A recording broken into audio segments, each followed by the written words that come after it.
ಎಲ್ಲರಿಗೂ ನಮಸ್ತೆ. Welcome to my channel Nagaveni kitchens and ಲಾಗ್ಸ್ಗೆ. 2025 ವರ್ಷದ ಮೊದಲನೇ ಏಕಾದಶಿ ಜನವರಿ 10 ಶುಕ್ರವಾರದಂದು ಆಚರಿಸಲಾಗುತ್ತದೆ.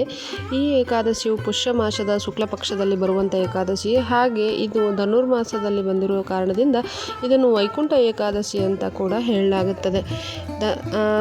ಈ ಒಂದು ಏಕಾದಶಿಯನ್ನು ಆಚರಿಸುವುದರಿಂದ ಮುಕ್ಕೋಟಿ ಪುಣ್ಯ ಕೂಡ ದೊರೆಯುತ್ತದೆ ಅಂತ ಕೂಡ ಹೇಳಲಾಗುತ್ತದೆ. ಹಾಗೆ ವೈಕುಂಠ ಏಕಾದಶಿಯ ವಿಶೇಷವಾದ ಮಹತ್ವವೇನೆಂದರೆ ವಿಷ್ಣು ಪುರಾಣದಲ್ಲಿ ಪದ್ಮ ಪುರಾಣಗಳಲ್ಲಿ ಇದರ ಬಗ್ಗೆ ತಿಳಿಯಬಹುದಾಗಿದೆ.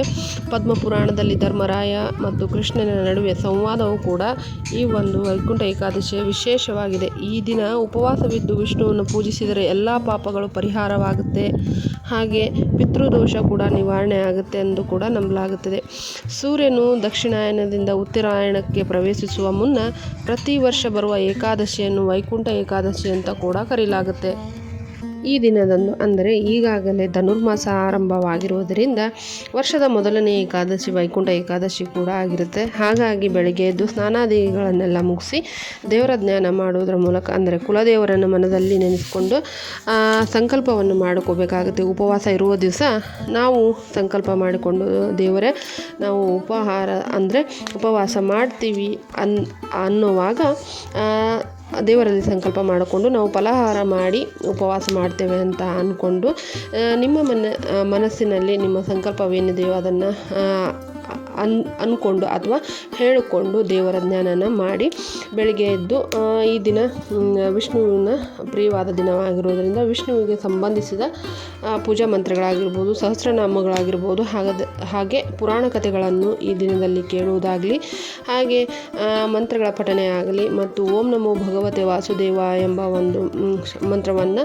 108 ಬಾರಿ ಜಪಿಸಿ ವಿಷ್ಣುವಿನ ಜ್ಞಾನವನ್ನು ಮಾಡುವುದರಿಂದ ಮುಕ್ಕೋಟಿ ಪುಣ್ಯ ಕೂಡ ಪ್ರಾಪ್ತಿಯಾಗುತ್ತೆ ಅಂತ ಕೂಡ ಹೇಳಲಾಗುತ್ತದೆ.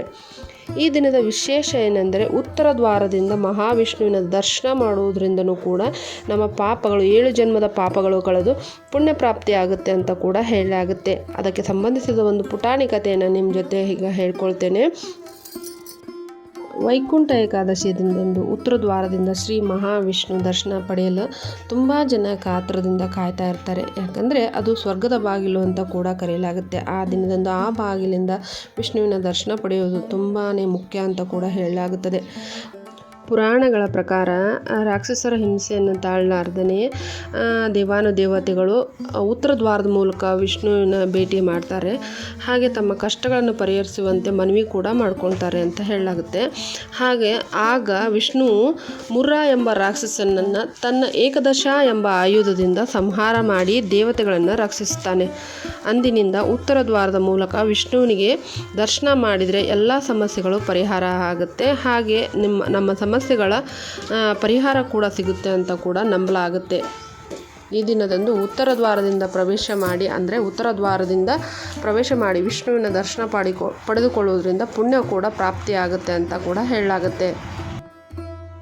ಏಕಾದಶಿಯ ದಿನಾಂಕ ಬಂದು ಶುಕ್ಲ ಪಕ್ಷದ ಏಕಾದಶಿ ಜನವರಿ 9ನೇ ತಾರೀಕು 12 ಗಂಟೆ 22 ನಿಮಿಷ ಮಧ್ಯಾಹ್ನದ ಹೊತ್ತಿಗೆ ಜನವರಿ 10ನೇ ತಾರೀಕು ಆರಂಭವಾಗಿ 10 ಗಂಟೆ 19 ನಿಮಿಷ ಅಂದರೆ ಬೆಳಗ್ಗೆ ಮುಗಿಯುತ್ತೆ ಅಂತ ಕೂಡ ಮುಕ್ತಾಯ ಆಗುತ್ತೆ ಅಂತ ಹೇಳಲಾಗುತ್ತದೆ. ಹಾಗೆ ಶುಕ್ಲ ಪಕ್ಷದ ದ್ವಾದಶಿ ಜನವರಿ 19 ಅಂದರೆ 10ನೇ ತಾರೀಕು 10-19ಕ್ಕೆ ಶುರುವಾಗಿ ಜನವರಿ 11ನೇ ತಾರೀಕು 8 ಗಂಟೆ 21 ನಿಮಿಷಕ್ಕೆ ಬೆಳಿಗ್ಗೆ ಮುಕ್ತಾಯಗೊಳ್ಳುತ್ತದೆ ಅಂತ ಹೇಳಲಾಗುತ್ತದೆ. ಯಾಕಂದರೆ ನಮ್ಮ ಹಿಂದೂ ಪುರಾಣಗಳ ಪ್ರಕಾರ ನಾವು ಸೂರ್ಯೋದಯ ಆದ ಮೇಲೆ ಏಕಾದಶಿಯನ್ನು ಆರಂಭ ಮಾಡ್ತೇವೆ. ಹಾಗಾಗಿ ಜನವರಿ 10ನೇ ತಾರೀಕಿನಿಂದ 11ನೇ ತಾರೀಕಿನವರೆಗೂ ಮಾಡಲಾಗುತ್ತೆ. ಅದೇ ರೀತಿಯಾಗಿ ಜನವರಿ 11ನೇ ತಾರೀಕು ಶನಿವಾರ ಪಾರಾಯಣ ಮಾಡಬೇಕಾಗುತ್ತೆ. ಬೆಳಿಗ್ಗೆ ಸ್ನಾನಾದಿಗಳನ್ನೆಲ್ಲ ಮುಗಿಸಿ ನಾವು ದೇವರಿಗೆ ಅನ್ನದ ನೈವೇದ್ಯವನ್ನು ಮಾಡಿ ಅನ್ನಪ್ರಸಾದವನ್ನು ಮಾಡಿ ನಾವು ಅನ್ನವನ್ನು ಸೇವಿಸಬೇಕಾಗುತ್ತದೆ. ಹಾಗೆ ಹಿಂದಿನ ದಿನ ರಾತ್ರಿ ಅನ್ನವನ್ನು ಯಾವುದೇ ರೀತಿಯಾಗಿ ಸೇವನೆ ಮಾಡಬಾರ್ದು. ನಮ್ಮ ಶಕ್ತಿಗೆ ಅನುಸಾರವಾಗಿ ಫಲಗಳು ಅಥವಾ ಹಣ್ಣು ಹಾಲನ್ನು ಸೇವಿಸಿ ಏಕಾದಶಿಯನ್ನು ಆಚರಿಸಬಹುದು. ಯಾಕಂದರೆ ವ್ರತ ಮಾಡುವಾಗ ನಮ್ಮ ದೇಹವು ಸಹಕರಿಸಬೇಕಾಗುತ್ತದೆ. ಹಾಗಾಗಿ ದೇವರ ಜ್ಞಾನದಲ್ಲಿದ್ದಾಗ ಉಪವಾಸ ಪೂರ್ತಿಯಾಗಿ ಕಠಿಣವಾಗಿ ಉಪವಾಸ ಮಾಡುವುದು ಆಗ್ತಾ ಇರಲ್ಲ ಕೆಲವೊಬ್ಬರಿಗೆ. ಹಾಗಾಗಿ ಹಣ್ಣು ಹಾಲನ್ನು ತೆಗೆದುಕೊಂಡು ಏಕಾದಶಿಯನ್ನು ಮಾಡಬಹುದು. ಪಾರಾಯಣ ಮಾಡುವಾಗ ನಮ್ಮ ಏಕಾದಶಿ ಮುಗಿದಾದ್ಮೇಲೆ ದಾನ ಮಾಡುವುದು ಕೂಡ ತುಂಬಾ ಮುಖ್ಯವಾಗಿರ್ತದೆ. ಹೆಚ್ಚಾನೆಚ್ಚು ನಿಮಗೆ ದಾನ ಮಾಡುವುದರಲ್ಲಿ ಮುಖ್ಯವಾಗಿ ಈ ವಸ್ತುಗಳನ್ನು ದಾನ ಮಾಡಿದರೆ ತುಂಬಾ ಒಳ್ಳೆಯದು. ಯಾಕಂದರೆ ಈಗ ಧನುರ್ಮಾಸ ಆಗಿರೋದರಿಂದ ವಿಷ್ಣು ದೇವಾಲಯದಲ್ಲಿ ಮುದ್ಗಾನವನ್ನು ನೈವೇದ್ಯ ಅಥವಾ ಪ್ರಸಾದವನ್ನು ಮಾಡ್ತಾ ಇರ್ತಾರೆ. ಹಾಗಾಗಿ ಹೆಚ್ಚಾಗಿ ನೀವು ಸ್ವಲ್ಪ ಅಕ್ಕಿ ಹಾಗೆ ಹೆಸರುಬೇಳೆ ಮತ್ತು ಅದರ ಜೊತೆ ಬೆಲ್ಲ, ಒಂದು ಸ್ವಲ್ಪ ತುಪ್ಪನ ಅವ್ರಿಗೆ ದಾನವಾಗಿ ಕೊಟ್ಟರೆ ಅಥವಾ ದೇವಸ್ಥಾನದಲ್ಲಿ ಹೋಗಿ ನೀವು ಕೊಟ್ಟರೆ ಆ ಒಂದು ಪದಾರ್ಥಗಳನ್ನು ಪ್ರಸಾದದಲ್ಲಿ ನಿಮ್ಮ ಒಂದು ದಾನವನ್ನು ಕೂಡ ಪ್ರಸಾದವಾಗಿ ಮಾಡ್ತಾರೆ. ಆಗ ನಿಮಗೂ ಕೂಡ ಪುಣ್ಯ ಪ್ರಾಪ್ತಿ ಆಗುತ್ತೆ. ಆ ಪ್ರಸಾದವನ್ನು ದೇವಸ್ಥಾನಕ್ಕೆ ಬಂದ ಎಲ್ಲ ಭಕ್ತಾದಿಗಳು ಕೂಡ ಸೇವಿಸ್ತಾರೆ. ಹಾಗಾಗಿ ಆ ದಿನ ಈ ವಸ್ತುಗಳನ್ನು ದಾನ ಮಾಡಿ ಅಂತ ಹೇಳೋಕ್ಕೆ ಇಷ್ಟಪಡ್ತೀನಿ. ಈ ಒಂದು ಏಕಾದಶಿ ಮಾಡುವುದರಿಂದ ಪುತ್ರ ಸಂತಾನ ಆಗುತ್ತೆ. ಹಾಗೆ ಈಗಾಗಲೇ ಪುತ್ರರಿರುವವರು ಕೂಡ ಈ ಏಕಾದಶಿ ಮಾಡುವುದರಿಂದ ಅವರ ಜೀವನದಲ್ಲಿ ತುಂಬ ಶ್ರೇಯಾಭಿವೃದ್ಧಿಯನ್ನು ಕಾಣ್ತಾರೆ ಅಂತ ಕೂಡ ಹೇಳಲಾಗುತ್ತದೆ. ಹಾಗೆ ಈ ದಿನ ಮರೀದೆ ಅಶ್ವತ್ಥ ಮರವನ್ನು ಪೂಜಿಸಿ ಪ್ರದಕ್ಷಿಣೆಯನ್ನು ಹಾಕ್ಕೊಳ್ಳಿ ಅಂತ ಕೂಡ ಹೇಳ್ತೀನಿ. ಯಾಕಂದರೆ ಧನುರ್ಮಾಸ ಆರಂಭ ಆಗಿರೋದ್ರಿಂದ ಕೆಲವೊಬ್ಬರಿಗೆ ಪ್ರತಿದಿನವೂ ಕೂಡ ಪೂಜೆ ಮಾಡೋಕ್ಕಾಗಿರಲ್ಲ.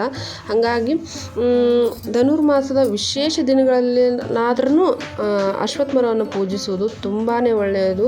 ಯಾಕಂದರೆ ಶ್ರೀಮಾನ್ ವಿಷ್ಣುವರು ಕೂಡ ಭಗವದ್ಗೀತೆಯಲ್ಲಿ ಹೇಳಿರೋ ಪ್ರಕಾರ ನಾನು ಸದಾಕಾಲ ಅಶ್ವತ್ಥ ಮರದಲ್ಲಿ ವಾಸಿಸುತ್ತೇನೆ ಅಂತ ಹೇಳಿದ್ದಾರೆ. ಹಾಗಾಗಿ ಆ ದಿನ ಅರಳಿ ಮರವನ್ನು ಕೂಡ ಪೂಜೆ ಮಾಡ್ಕೊಳ್ಳಿ. ಈ ಒಂದು ಏಕಾದಶಿ ಮಾಡುವುದರಿಂದ ವರ್ಷದ ಎಲ್ಲ ಏಕಾದಶಿಗಳನ್ನು ಮಾಡಿದಷ್ಟೇ ಪುಣ್ಯ ಕೂಡ ಪ್ರಾಪ್ತಿಯಾಗುತ್ತೆ ಅಂತ ಹೇಳಲಾಗುತ್ತೆ. ಇದೆಲ್ಲವೂ ವೈಕುಂಠ ಏಕಾದಶಿಯ ಮಾಹಿತಿ. ಈ ಮಾಹಿತಿ ನಿಮಗೆ ಇಷ್ಟ ಆದಲ್ಲಿ ಲೈಕ್ ಮಾಡಿ, ಶೇರ್ ಮಾಡಿ, ಕಮೆಂಟ್ ಮಾಡಿ. ಪ್ಲೀಸ್ ಮರೆತು ಕೂಡ ಯಾರು ನನ್ನ ಚಾನಲ್ನ ಸಬ್ಸ್ಕ್ರೈಬ್ ಮಾಡ್ಕೊಂಡಿಲ್ಲ ಸಬ್ಸ್ಕ್ರೈಬ್ ಮಾಡ್ಕೊಳ್ಳಿ. ಎಲ್ಲರೂ ವೈಕುಂಠ ಏಕಾದಶಿಯನ್ನು ಆಚರಿಸಿ ಎಲ್ಲರಿಗೂ ವೈಕುಂಠ ಏಕಾದಶಿಯ ಶುಭಾಶಯಗಳಂತ ಹೇಳ್ತಾ ಇಲ್ಲಿವರೆಗೂ ನನ್ನ ವಿಡಿಯೋನ ನೋಡಿದ್ದಕ್ಕೆ ತುಂಬ ಧನ್ಯವಾದಗಳು. ಹಾಗೆ ಈ ಮಾಹಿತಿ ಇಷ್ಟ ಆದಲ್ಲಿ ಹೆಚ್ಚು ಜನಕ್ಕೆ ಶೇರ್ ಮಾಡಿ ಅಂತೇಳಿ ಕೇಳ್ಕೊತಾ ಇದ್ದೀನಿ. ಧನ್ಯವಾದಗಳು.